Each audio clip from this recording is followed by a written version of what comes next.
안녕하세요. 안철수 소통 라이브 안철수입니다. 여기 어딘지 궁금하시죠? 저 여수에 왔습니다. 오늘 맨 처음으로는 한평에 가가지고 최진석 교수님 만나 뵙고요. 정말 유명한 철학자시죠. 책도 많이 내시고요. 또 두 번째로는 영광에 가서 원전 살펴봤습니다.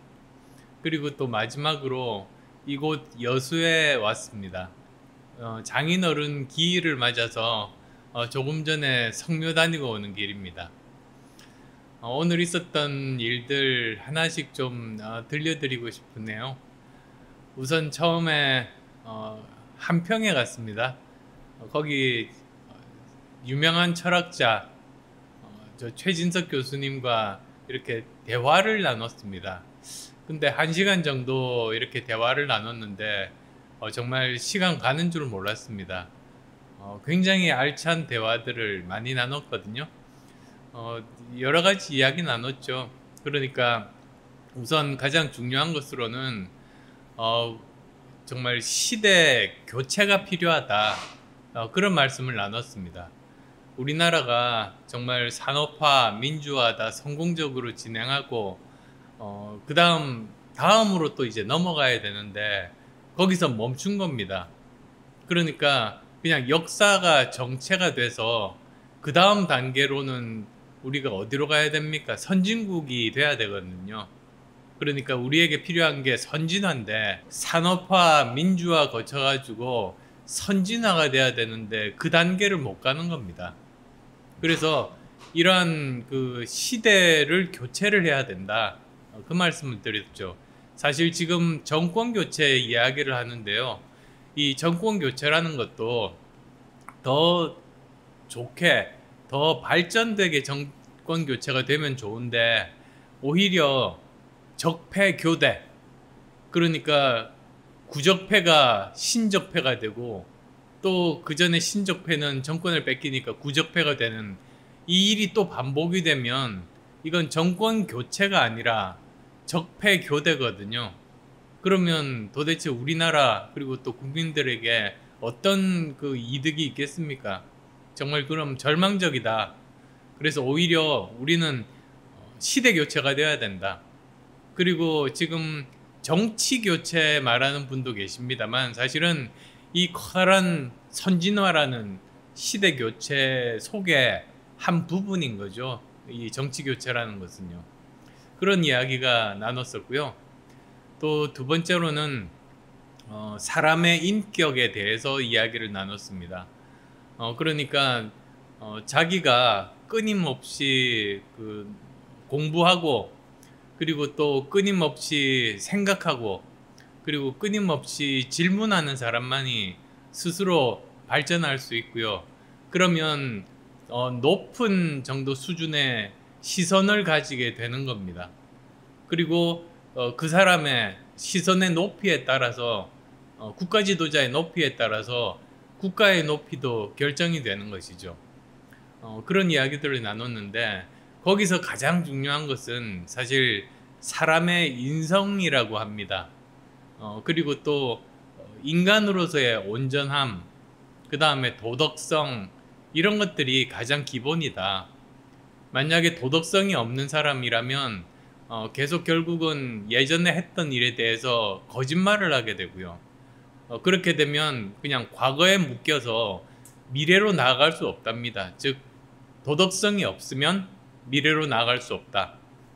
그리고 또 도덕성이 없는 사람이 일을 잘하면 그건 더 큰 문제인 거죠.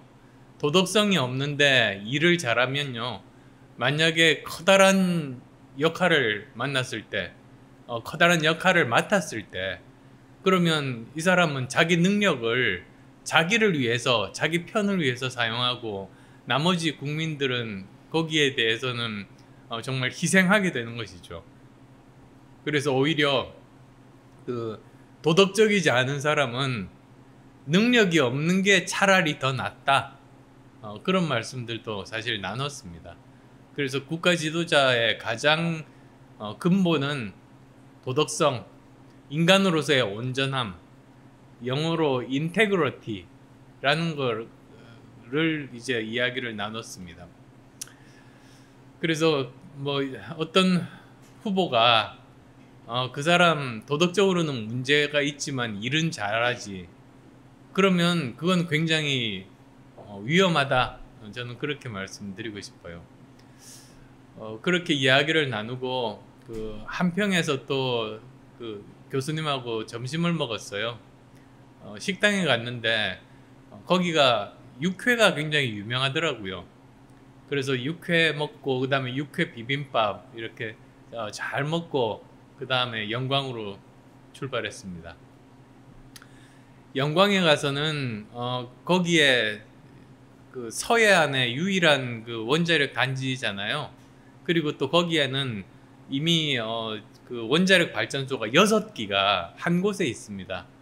그래서 거의 호남 지방에 굉장히 많은 전기를 공급하고 있고 저 충청도 일부까지도 전기를 공급하고 있다고 그래요. 그러면서 그 여러 가지 현황에 대해서도 소개를 받고, 그리고 나름대로 원전에 대한 제 생각도 말씀드렸습니다. 사실 저는 한마디로 말씀드리면 옛날에 그런 말이 있었잖아요. 그 증세 없는 복지는 허구다. 아마 기억이 나실 겁니다. 근데 저는 마찬가지로 원전 없는 탄소 중립은 허구다. 저는 그 말씀 드리고 싶어요. 즉 2050년까지 탄소 중립을 한다고 하잖아요. 그러니까 우리나라에서 그 CO2 이산화탄소 배출량과 그리고 제거량을 같이 해가지고 전체적으로는 제로로 만드는 게 탄소 중립, 또는 영어로 넷 제로라고 하거든요. 근데 그걸 하기 위해서는 원자력 발전이 필수인 겁니다. 지금 현재 정부에서는 원자력 발전은 안 쓰는 탈원전으로 가면서 나머지 대부분을 신재생 에너지로 채우려고 합니다. 근데 신재생 에너지 문제가 뭐냐면, 자, 첫 번째, 우리나라 자연 환경에서는 바람의 세기도 약하고요. 그 다음에 또 흐린 날도 많고, 겨울에 태양광 패널이 얼면 발전이 잘 안 됩니다. 그래서 이런 풍력이나 태양광 발전의 효율이 다른 외국에 비해서 굉장히 떨어지는 거죠. 그 다음 또 두 번째로는 간헐성입니다. 무슨 뜻이냐면 바람이 안 불거나 또는 밤이 되면 발전을 못해서요, 전기를 공급을 못하게 되거든요. 그렇게 되면 이 신재생 에너지만 가지고는 일정한 정도 이상의 전기 수준을 유지를 못하게 되는데, 다른 외국은 괜찮습니다. 유럽의 여러 나라들 있잖아요. 거기는 육지로 연결되어 있으니까 다른 나라끼리 전력선이 연결되어 있어서 만약에 독일에서 그 신재생 에너지를 많이 쓰는데 전기가 부족하다, 밤이 돼서 이제 태양광 발전을 못한다, 이럴 때는 프랑스에서 사갖고 오는 거죠. 전기 쓰고 나서 정산하면 됩니다. 그러니까 이 아무 문제가 없는데, 우리나라는 북쪽에 북한이 있고 그리고 나머지는 바다로 둘러싸여 있으니까 우리는 정말 자급자족을 해야 되는 겁니다. 전기 공급 면에서는 우리나라는 섬이거든요. 그러니까 신재생 에너지만 가지고 밤이 되거나 바람이 안 불어서 전력 생산이 이렇게 뚝 떨어지면 그러면 대책이 없는 거 아닙니까? 그게 이제 두 번째 문제고요. 세 번째 문제로는 단가가 굉장히 비쌉니다.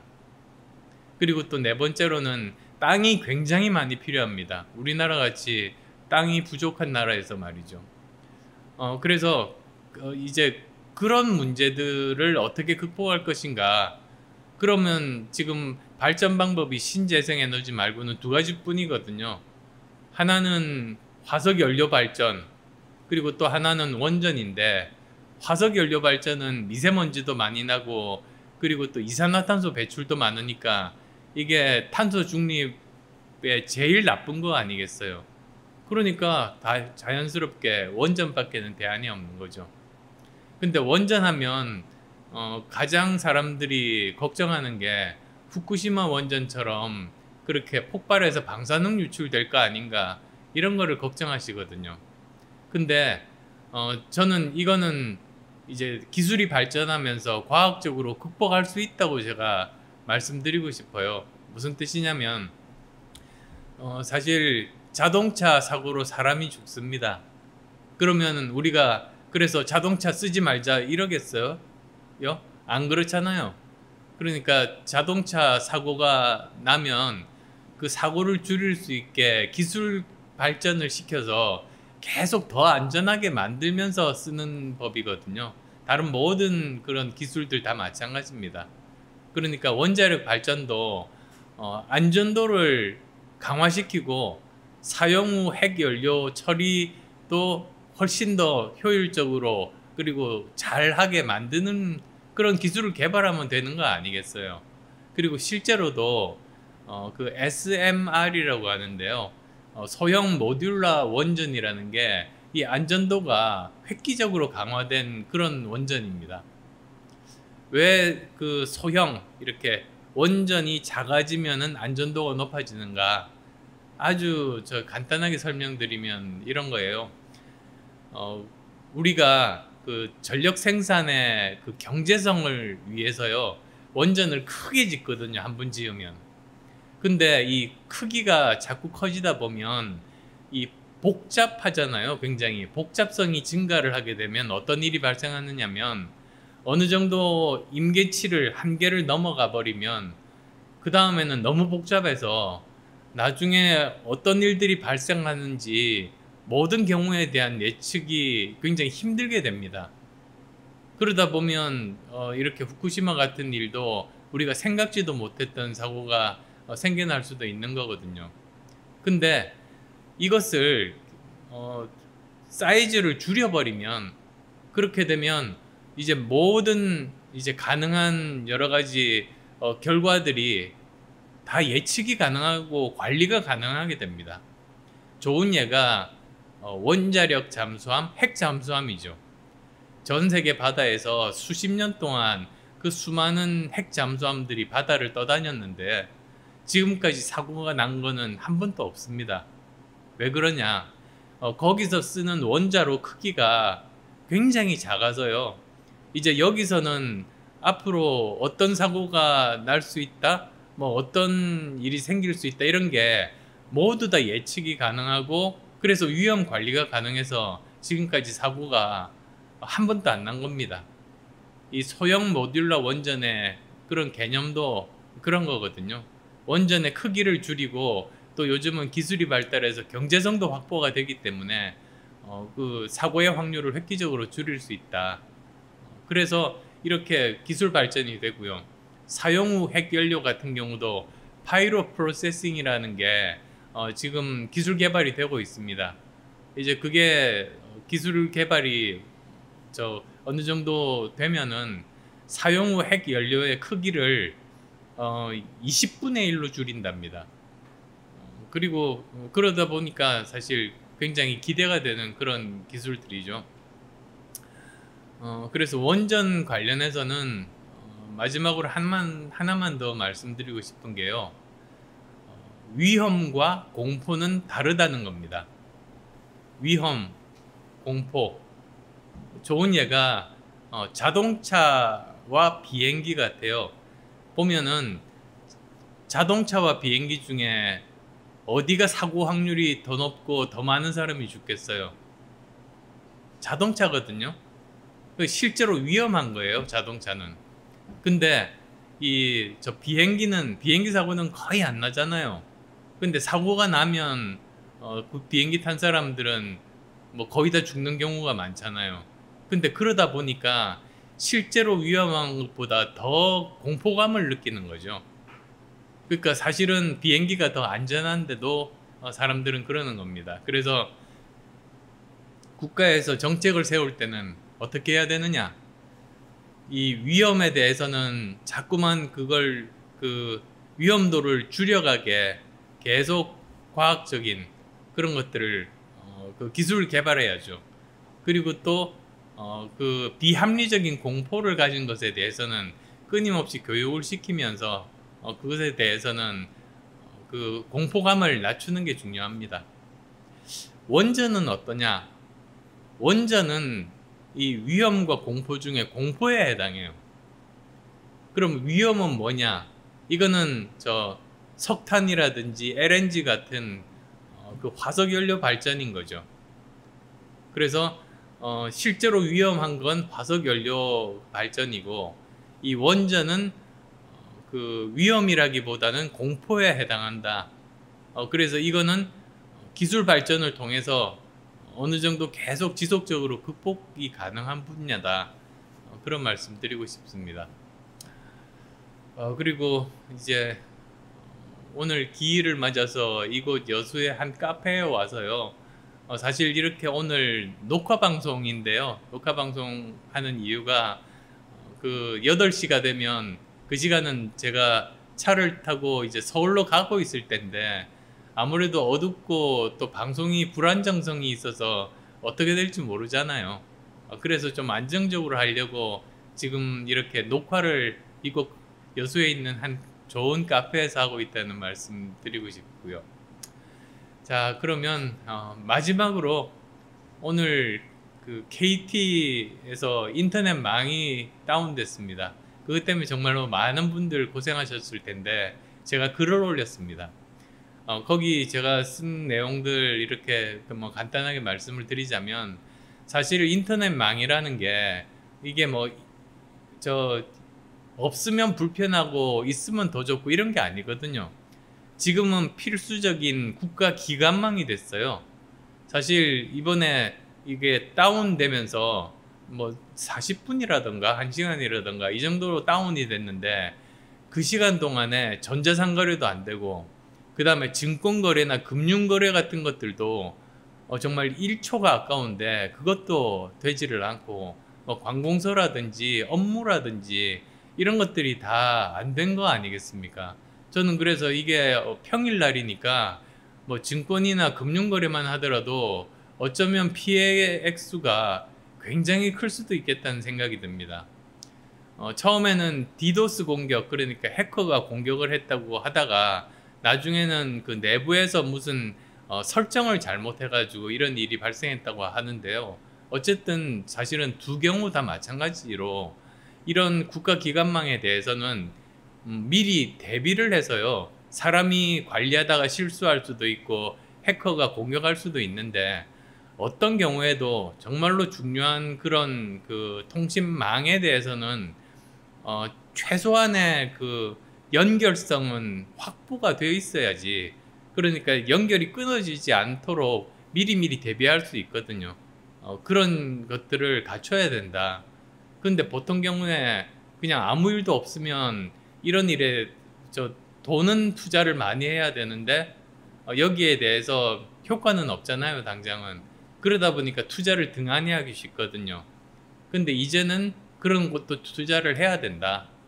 외국 같은 경우는요, IT 전체 예산 중에 10% 정도를 미리 그런 곳에 사용합니다. 위험 관리, 그러니까 이런 뭐 통신망의 연결에 대한 부분들이라든지, 또는 컴퓨터 보안, 해킹 방지 이런 것들에 대해서 전체 비용의 한 10%를 쓰고 있죠. 근데 우리나라 같은 경우는 그걸 안 쓰고 그것마저 다 뭐 컴퓨터를 더 산다든지 더 사용하는 데다가 써요. 그러면 당장은 뭐 더 좋을지 모르지만 한번 사고가 나면 피해가 굉장히 큰 거죠. 그래서도 이제는 우리나라 정도 규모가 되면은 이 위험 감수를 하지 말고요, 위험 관리, 영어로는 리스크 매니지먼트를 해야 되는 때다. 그게 오늘 컬럼을 쓴 주 내용이었습니다. 예, 그러면 오늘은 아쉽지만 이 정도로 마무리하도록 하시죠. 예, 지금까지 안철수 소통 라이브의 안철수였습니다. 고맙습니다. 내일 이 시간에 또 뵙겠습니다.